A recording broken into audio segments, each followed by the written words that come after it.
Electric field तक जो static charge की थी वहां तक महदूद रखा हुआ था। अब हम मैग्नेटिक प्रॉपर्टीज भी देखेंगे और मैग्नेटिज्म भी पढ़ेंगे, और उसके बाद हम इलेक्ट्रिक और मैग्नेटिक फील्ड दोनों को एक दूसरे के साथ एसोसिएट करके भी देखेंगे। So the science of magnetism had its origin in ancient times. It grew from the observation that certain naturally occurring stones would attract one another and would also attract small bits of one metal, iron, but not other metals such as gold or silver. The word magnetism comes from the name of the district Magnesia in Asia Minor, one of the location where these stones were found. तुर्की में है ये जगह जिसकी ये बात कर रहे हैं. Today we have put the discovery to great practical use, from small refrigerator magnets to the magnetic recording tape and computer disks. The magnetisms of individual atomic nuclei is used by physicians to make images of organs deep with the body.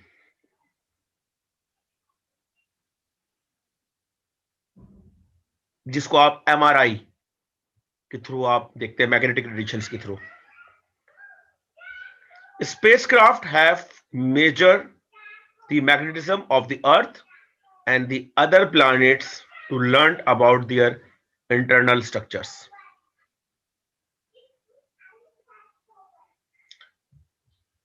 In this topic, we begin our study of magnetism by considering the magnetic field and its effect on moving electric charge.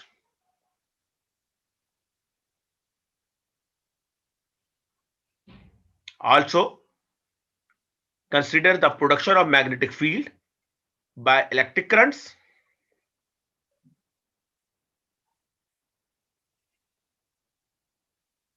and finally explore the close relationship between electricity and magnetism, which are linked together under the common designation electromagnetism. और यही हमारा task है electrostatic और electrodynamics का पढ़ने का, कि हम इलेक्ट्रिसिटी और मैग्नेटिज्म को एक दूसरे के साथ लिंक करें और इलेक्ट्रोमैग्नेटिज्म की को स्टडी करें.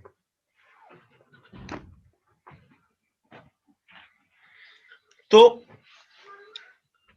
सबसे पहले मैं आपको इंट्रोड्यूक्शन कराता जाऊं इलेक्ट्रोडायनेमिक्स से कि इलेक्ट्रोडायनेमिक्स क्या है. Electrodynamics study of phenomena study associate with charge bodies in motion and varying electric and magnetic field. Electrodynamics ऐसे फिनोमेना की स्टडी है जिसमें चार्ज बॉडीज हम मोशन में कंसिडर करते हैं और उन चार्ज बॉडीज की इलेक्ट्रिक और मैग्नेटिक फील्ड वेरी कर रही होती है.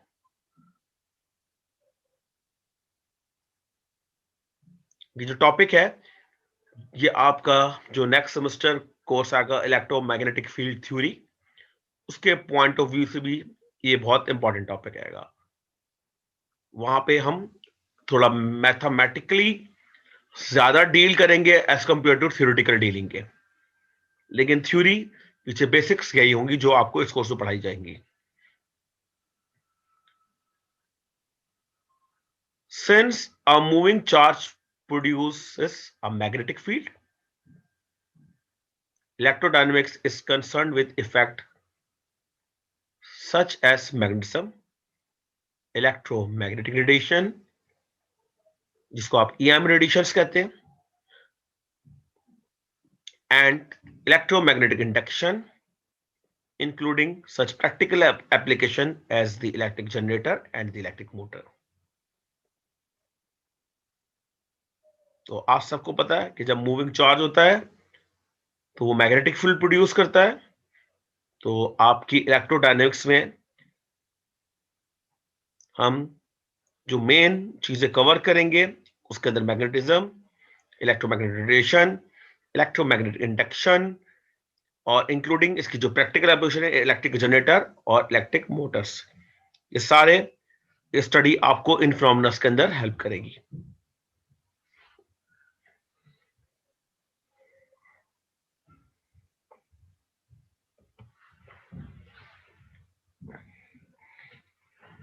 Source of magnetic field.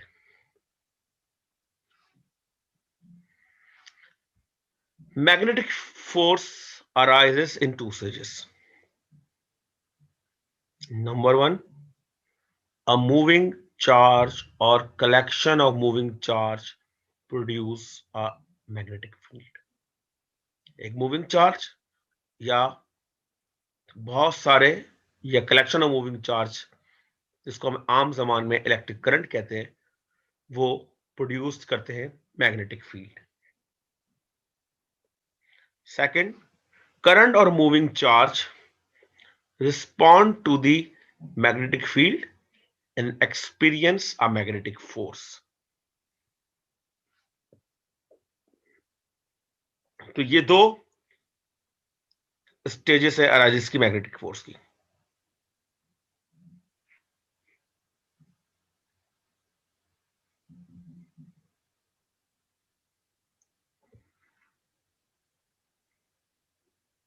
So what is magnetism? तो बेसिक्स है, हम उसको जानते हैं। Magnetic phenomena were first observed at least 2005 years ago in fragments of magnetized iron ore found near the ancient city of Magnesia, now Manisa in western Turkey.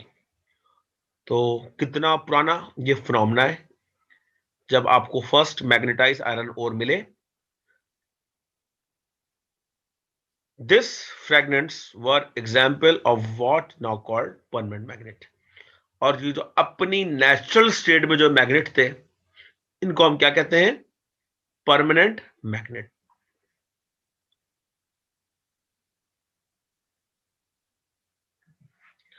Permanent magnets were found to exert force on each other as well on piece of iron that were not magnetized.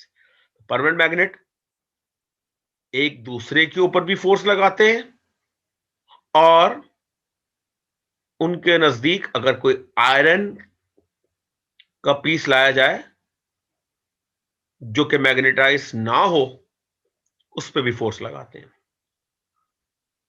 तो यहां पे हमने दो magnet के fragments लिए हुए। तो जब आप देख रहे हैं, जब उनके अपोजिट पोल्स नॉर्थ और साउथ एक दूसरे के करीब लेके आते हैं, तो ये एक दूसरे को अट्रैक्ट करते हैं। इसी तरह जब साउथ और नॉर्थ पोल लेके आते हैं, जब भी एक दूसरे को अट्रैक्ट करते हैं। तो ये बिल्कुल जो फिनोमेना हमने इलेक्ट्रोस्टैटिक में देखा था कि अपोजिट चार्जेस एक दूसरे को अट्रैक्ट कर रहे थे, इसी तरह जो लाइक पोल्स हैं यानी कि नॉर्थ नॉर्थ और जो साउथ साउथ है वो एक दूसरे को रिपेल कर रहे हैं। और ये फिनोमेना भी हमने इलेक्ट्रोस्टैटिक में देखा था कि जहां पे आप दो सिमिलर चार्जेस को एक दूसरे के कांटेक्ट में या एक दूसरे के नियर आते थे, तो वो एक दूसरे पे फोर्स ऑफ रिपल्जन अप्लाई करते थे। इस केस में जहां पे आपके पास सिंपल एक आयरन का पीस है, चाहे आप नॉर्थ पोल रखें या साउथ पोल रखें मैग्नेट का, दोनों सूरतों में वो आयरन पीस उसको अट्रैक्ट कर लेगा, मैग्नेट आयरन पीस को अट्रैक्ट कर लेगा। तो ये मैग्नेट की बेसिक इनहेरेंट प्रॉपर्टीज है, हम वो डिस्कस कर रहे हैं, जो बेसिक मैग्नेटिज्म है।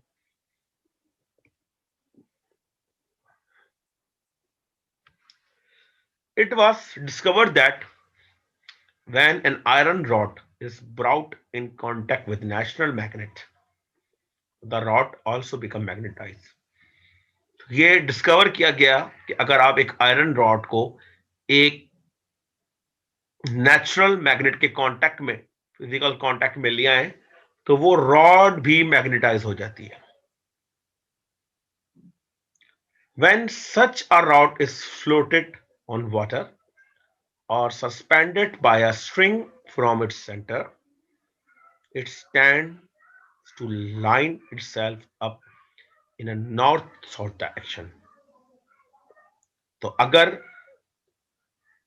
एक ऐसा आयरन रॉड या आयरन का पीस जिसको आप नेचुरल मैग्नेट से कांटेक्ट में लेके आए और वो मैग्नेटाइज हो जाए, तो ऐसी रॉड को अगर आप वाटर के ऊपर फ्लोट करें या किसी स्ट्रिंग के साथ सस्पेंड करें उसके सेंटर से, तो वो अपने आप को अर्थ की नॉर्थ साउथ पोल के साथ डायरेक्शन के साथ अलाइन कर लेगा.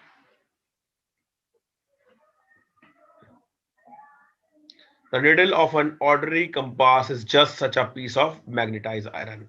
तो जो आप अपने पास जो आम जिंदगी में जो कंपास अपनी लेबोरेटरीज के अंदर या कमर्शियली यूज कर रहे होते हैं, उन सब के अंदर यही निडल इसी तरीके से मैग्नेटाइज करके लगाई गई होती है.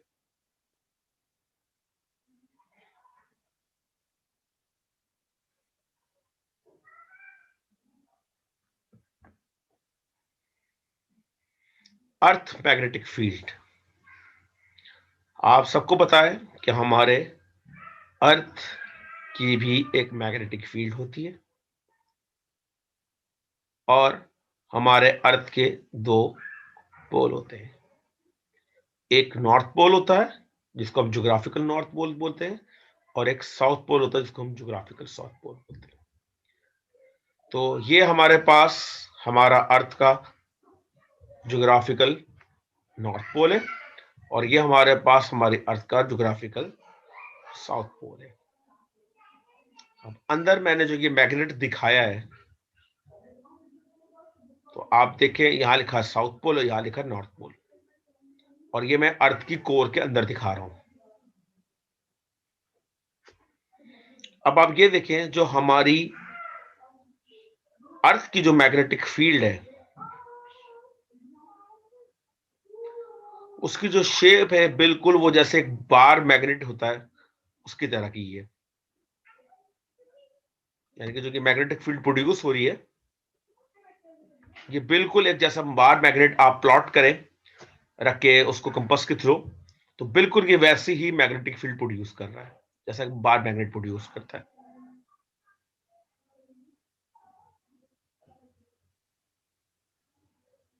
लेकिन ये जो फील्ड प्रोड्यूस हो रही है ये किसी बार मैग्नेट की वजह से प्रोड्यूस नहीं हो रही, बल्कि actually it is caused by electric current in the core. जो आपका अर्थ का कोर है उसके अंदर जो इलेक्ट्रिक करंट फ्लो कर रहा है उसकी वजह से ये मैग्नेटिक फील्ड सेटअप हो रही है.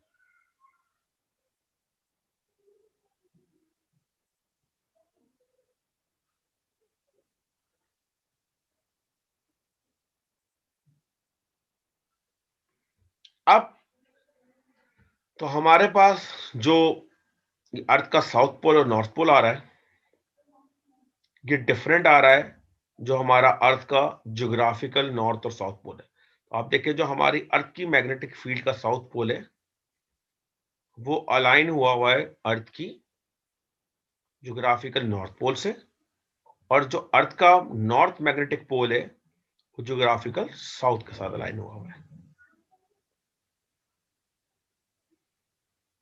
क्योंकि जब आप कंपास रखते हैं तो कंपास आपका नॉर्थ जिस तरफ शो कर रहा होता है, क्योंकि कंपास का जो निडल है ये बिग मैग्नेट है, तो ये अर्थ के साउथ पोल को अट्रैक्ट करती है. तो एक्चुअली जिसको हम नॉर्थ कह रहे होते हैं वो ज्योग्राफिकल नॉर्थ पोल होता है, लेकिन अर्थ का वो मैग्नेटिक साउथ पोल होता है. और इसी तरह जो अर्थ का ज्योग्राफिकल साउथ पोल होता है वो एक्चुअल में अर्थ का मैग्नेटिक का नॉर्थ पोल होता है। और डायरेक्शन ऑफ फील्ड आपको पता है, from north to south.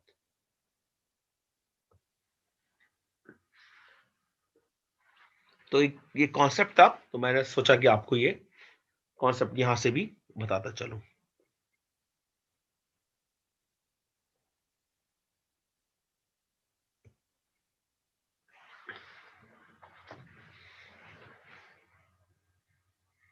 Magnetic poles versus electric charge. We observe monopoles in electricity, plus or minus, alone was stable and field lines could be drawn on it. तो हमने electricity जब हम पढ़ रहे थे आपकी इलेक्ट्रोस्टैटिक, तो वहां पे हम एक पॉजिटिव चार्ज भी कंसिडर कर रहे थे, हम एक नेगेटिव चार्ज भी कंसिडर कर रहे थे, हम दोनों को भी कंसिडर कर रहे थे। हम electric field due to isolated charge भी निकाल रहे थे, हम डायपोल भी निकाल रहे थे। इसका मतलब है इलेक्ट्रिक फील्ड के अंदर मोनोपोल एग्जिस्ट करते हैं, सिंगल पॉजिटिव और single negative charge. Electron exit कर रहा था, प्रोटॉन एग्जिस्ट कर रहा था, और स्टेबल भी थे, और फील्ड लाइन भी ड्रॉ कर रहे थे कि पॉजिटिव है तो away from the positive, negative है तो towards the negative. Magnets can not exist as monopoles. Magnets के अंदर मोनोपोल्स नहीं होते। इसका मतलब सिंगल नॉर्थ पोल या सिर्फ साउथ पोल नहीं होता।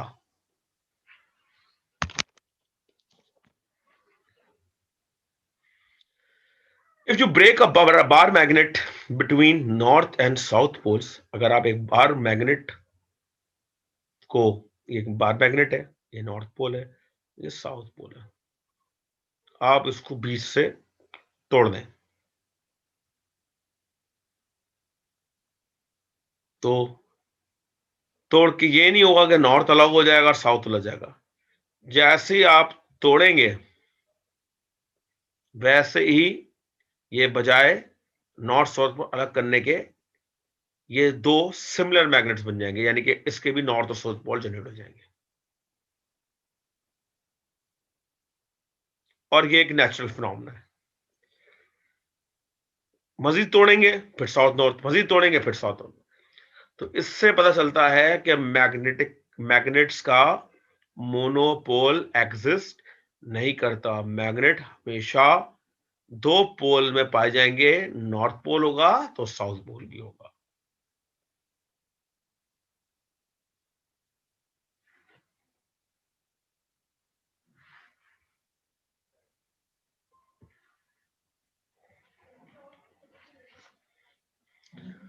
In 1820, Oersted found that a compass needle was deflected by a current carrying wire. एक साइंटिस्ट थे, इन्होंने ये फाइंड आउट किया कि 1820 के अंदर कि अगर एक करंट कैरिंग वायर होगा और उसके करीब एक आप कंपास लेके जाएं, तो और वायर में से आप करंट पास करें, तो जो आपका कंपास है उसके निडल डिफ्लेक्ट करेगी।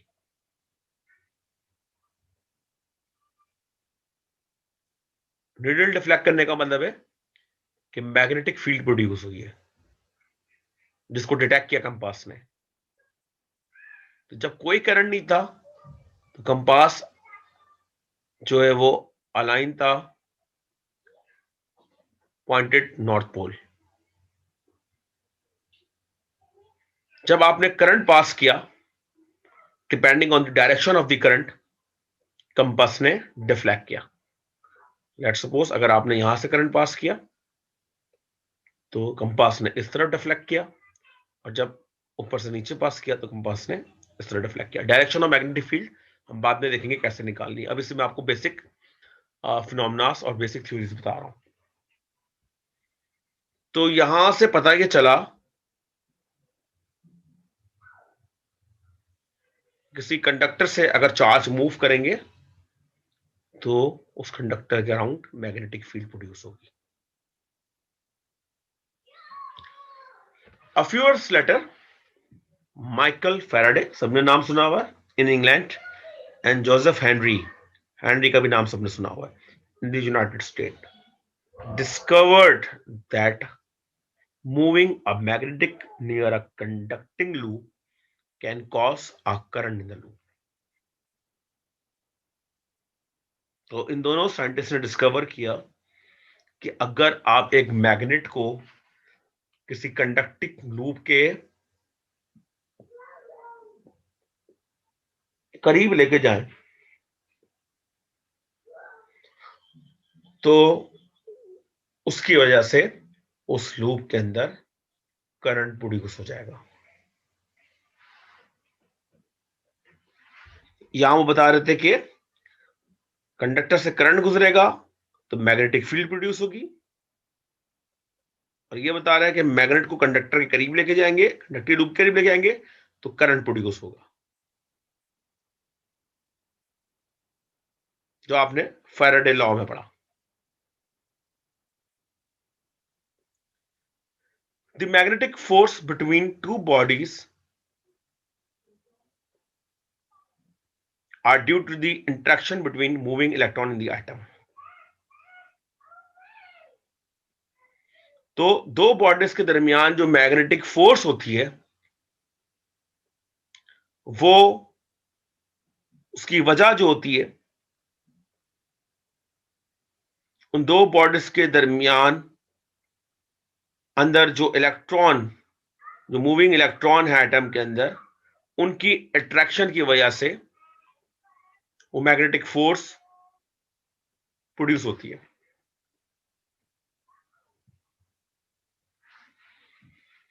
अब परमानेंट मैग्नेट की बात करें तो इनसाइड अ मैग्नेटाइज्ड बॉडी, अगर परमानेंट मैग्नेट बॉडी है, there's a coordinated motion of a certain atomic electron.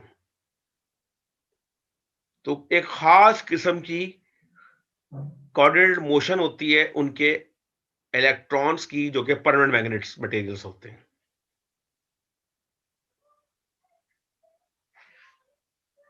जबकि आपके जो अनमैग्नेटाइज ऑब्जेक्ट होते हैं उनके अंदर ऐसी कोऑर्डिनेशन मोशन इलेक्ट्रॉन्स का नहीं होता।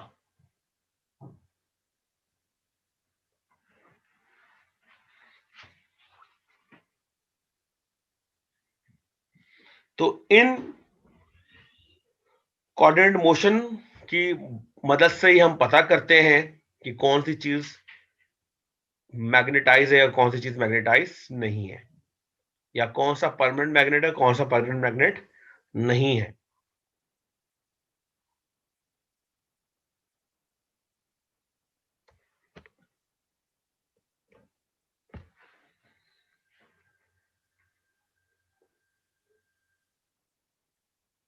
मैग्नेटिक फील्ड बी,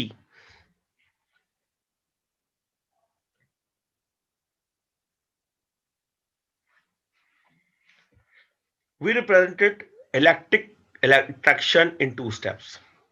हम इलेक्ट्रिक इंटरेक्शंस को दो तरह से रिप्रेजेंट किया हमने। Number one, our distribution of electric charge at rest creates an electric field in the surrounding space, जो हमने अपने इलेक्ट्रोस्टैटिक में देखा कि आपके इलेक्ट्रिक चार्ज एट रेस्ट में था और उसके सराउंडिंग में उसकी इलेक्ट्रिक फील्ड मौजूद थी। The electric field exert force F is equal to Q E on any other charge Q that is present in the field. और ये जो इलेक्ट्रिक फील्ड के सराउंडिंग में मौजूद थी वो फोर्स लगाती थी ये किसी दूसरे चार्ज जो कि उसकी फील्ड के अंदर मौजूद होता था।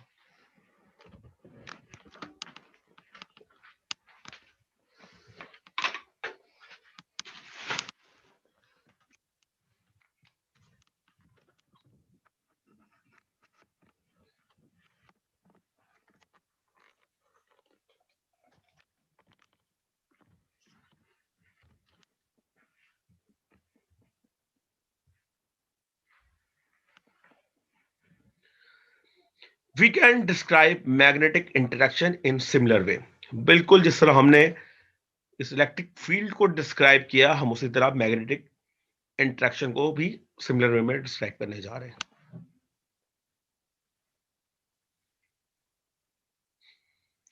A moving charge or a current creates a magnetic field B in the surrounding space in addition to its electric field। एक मूविंग चार्ज या करंट क्रिएट्स करेगा अपनी सराउंडिंग स्पेस में मैग्नेटिक फील्ड भी, और सिर्फ मैग्नेटिक फील्ड जनरेट नहीं करेगा बल्कि साथ साथ इलेक्ट्रिक फील्ड भी जनरेट कर रहा होगा। जब चार्ज एट रेस्ट था तो कोई मैग्नेटिक फील्ड मौजूद नहीं थी, सिर्फ और सिर्फ हमने जो बात की थी वो इलेक्ट्रिक फील्ड की बात की थी। यहाँ पे जब चार्ज मोशन में होगा तो मैग्नेटिक फील्ड भी प्रोड्यूस होगी और इलेक्ट्रिक फील्ड ई भी प्रोड्यूस होगी। The magnetic field exerts a force F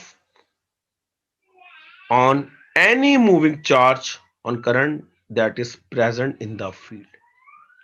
ये जो मैग्नेटिक फील्ड प्रोड्यूस हो रही होगी ये फोर्स लगाएगा F, जिस तरह ये इलेक्ट्रिक फील्ड प्रोड्यूस हो रही थी ये फोर्स लगा रही थी F क्यू, इस तरह ये फोर्स लगाएगा F किसी दूसरे मूविंग चार्ज पे और करंट पे जो कि इसकी फील्ड के अंदर प्रेजेंट होगा।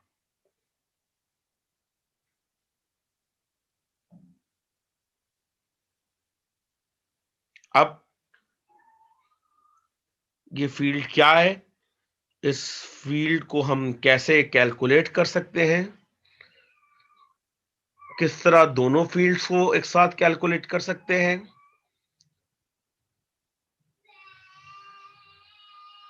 और इन दोनों फील्ड्स के दरमियान रिलेशन क्या है।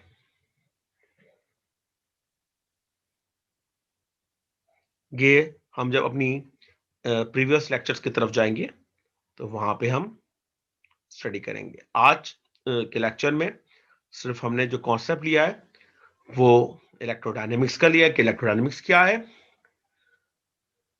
और हमने उसके अंदर सिंपल जो मैग्नेटिज्म की जो बेसिक